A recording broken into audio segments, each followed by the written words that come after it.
Hi and welcome. The topic for today is identifying the identity and inverse properties for addition and multiplication. Let's see what these properties say. Identity property for addition states that the sum of any number and 0 is the number itself. So if we add 2 plus 0, we get the number 2 again. And 0 is known as the additive identity. Similarly, the identity property for multiplication states that the product of any number and 1 is the number itself. That is, if we multiply any number like 2 by 1, we get 2. And 1 is known as the multiplicative identity. Now the inverse properties. Inverse property for addition states that the sum of any number and its negative is the additive identity, that is 0.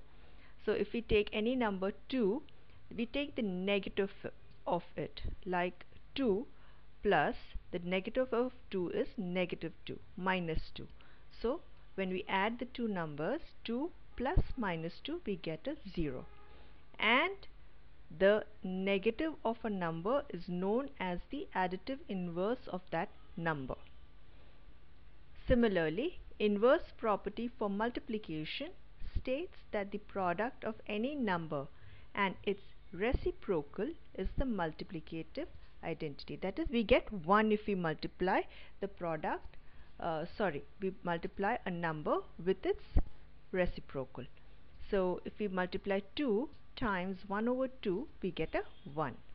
And 1 over the a, that is the reciprocal of a number, is known as the multiplicative inverse of a. Let's solve some examples. Name the property. For example, associative property of multiplication. And the statement that we've been given is negative 2 plus 2 equals 0. We are multiplying, here we are adding. So it is a property of addition. And we are adding a number to its inverse, that is a negative of the same number. So this is the inverse property of addition. The next problem, name the property. 1 times 2 equals 2. Here the operation is multiplication, so it is going to be a property of multiplication. And we are also multiplying the number 2 by 1.